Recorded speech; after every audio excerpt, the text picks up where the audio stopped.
From the beginning of America's independence, America has had its struggles. These times of struggle have been reduced with America's great leaders. Lyndon B. Johnson, the 36th President of the United States, was elected in 1964. LBJ was left to fix America's problems. To help America, LBJ came up with the Great Society. The Great Society was an effort to help America become the best it could be. Controversy arises when the discussion of whether the Great Society's successes or failures outweigh each other. LBJ's Great Society was a successful plan for the short term, and it helped America in the long run because it created programs, acts, and laws that benefited groups. On May 24, 1964, LBJ gave a speech that summarized some of his expectations for the Great Society. Three main things that LBJ made a point to include in his Great Society was the improvisation of America's cities, countrysides, and the classrooms. Although the Great Society did not only include these main changes, it was a start. The first part of the Great Society, given in his speech, specified that the city needed to be improved. LBJ believed that to have a great society, the cities of America needed to fit the number of people it maintained. He also specified that transportation and health needed to be improved within the cities. LBJ's second part of the Great Society made a point that America is a synonym for beautiful, and that the countryside needed to become more of a healthy and beautiful environment. Another part of the Great Society that LBJ specified in his speech is that America's future children's minds need to be open to imagination and education. He said, "Today, 8 million adult Americans, more than the entire population of Michigan, have not finished 5 years of school. Nearly 20 million have not finished 8 years of school. Nearly 54 million, more than 1/4 of all America, have not even finished high school." Before ending his speech, LBJ admitted that these focuses were only the start of changing America. He also said that there were many other changes and improvements that needed to be made, but it was only the start. Although not admitted into his Great Society speech, LBJ made many efforts towards civil rights, especially through his speech, "We Shall Overcome," which addressed Congress on its treatment of African Americans. LBJ specified that through the democratic process, America should fix and guarantee African Americans the right to vote. Although LBJ did not have specific goals and instructions on how to turn America into the Great Society, there were attainable goals that could soon have actions behind them. Prior to the Great Society, society was not a very hospitable place to live. There were many improvements to be made. Racism and poverty was at an all-time high.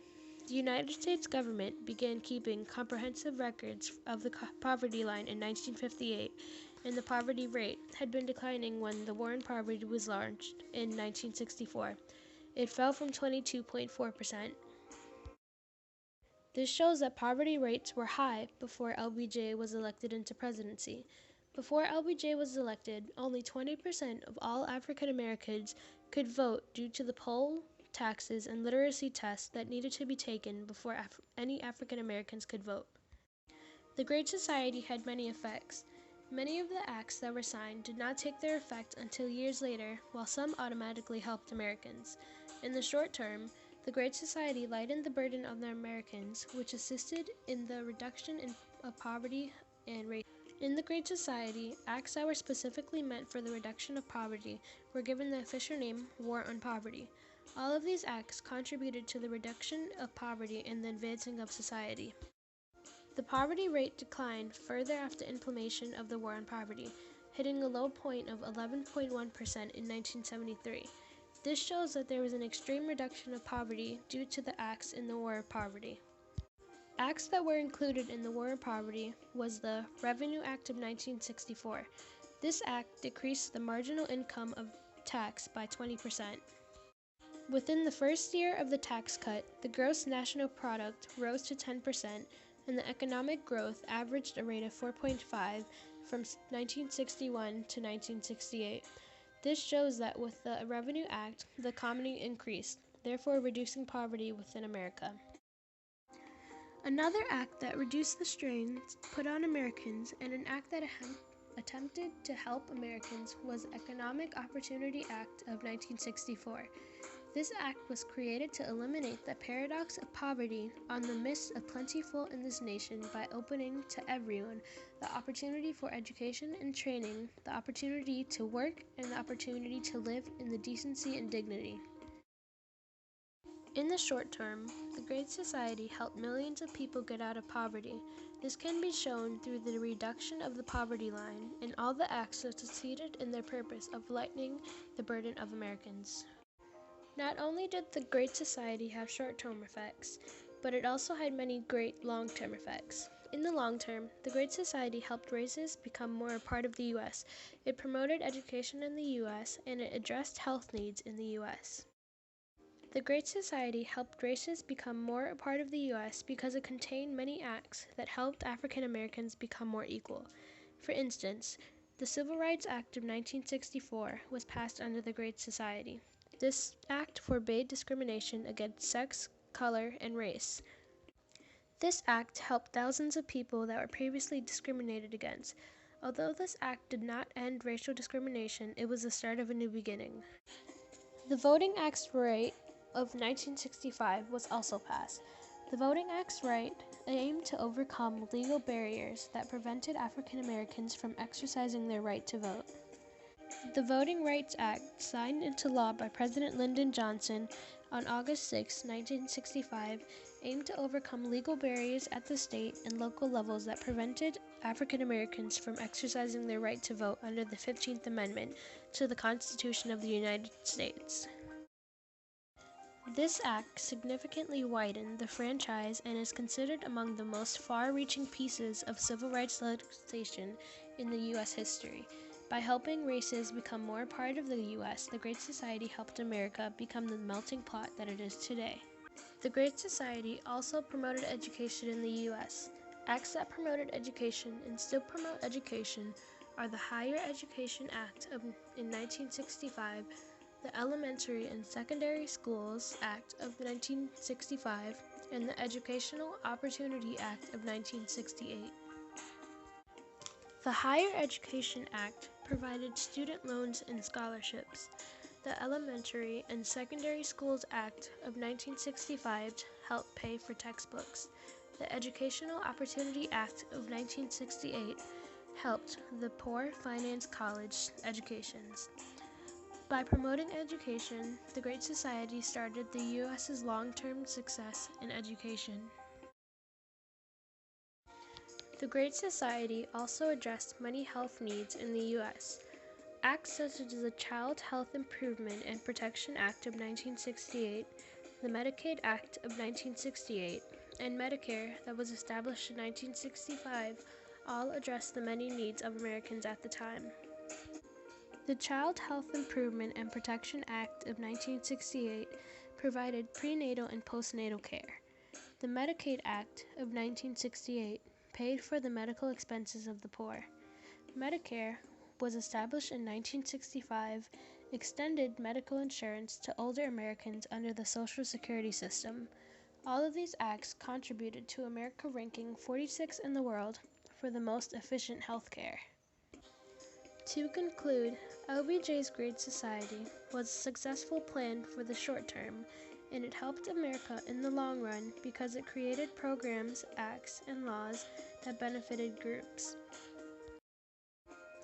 Acts that were passed during the Great Society helped America become what it is today. America has received high academic achievements. It has become one of the many countries that are efficient in healthcare, and it has become what is known as the melting pot today.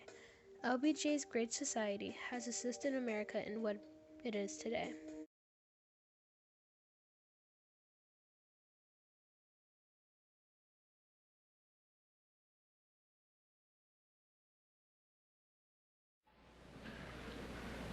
Mr. Speaker, Mr. President, members of the Congress, I speak tonight for the dignity of man and the destiny of democracy. I urge every member of both parties, Americans of all religions and of all colors, from every section of this country, to join me in that cause.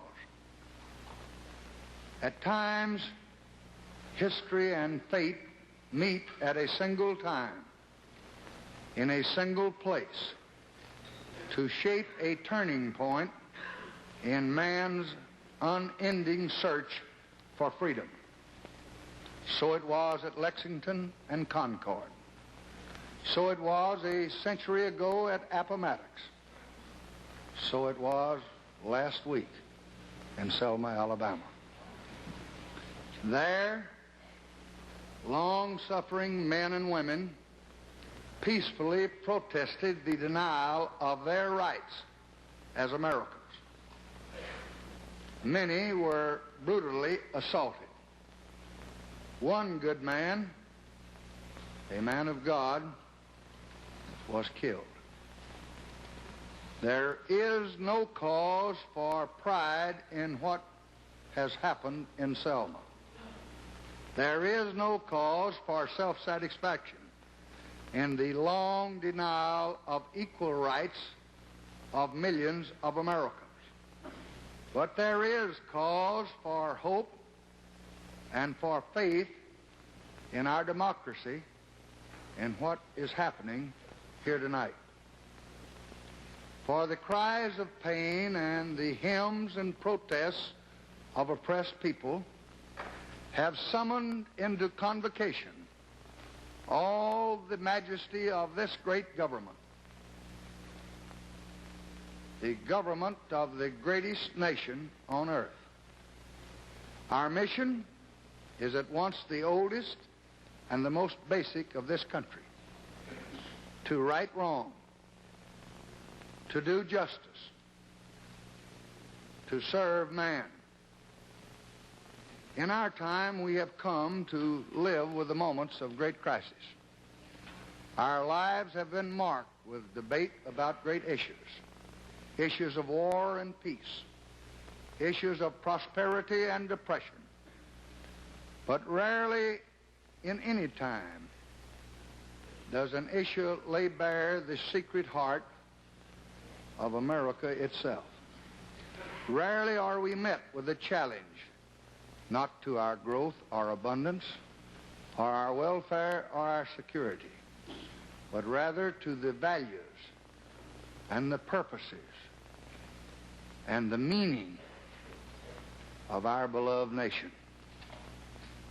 The issue of equal rights for American Negroes is such an issue.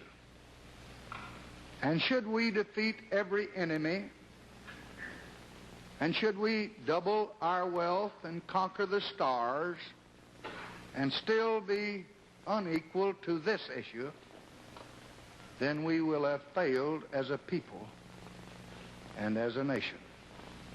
For with a country as with a person, what is a man profited if he shall gain the whole world and lose his own soul?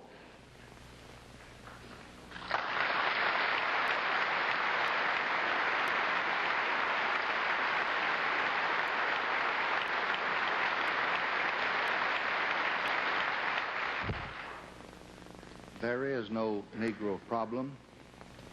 There is no Southern problem. There is no Northern problem. There is only an American problem.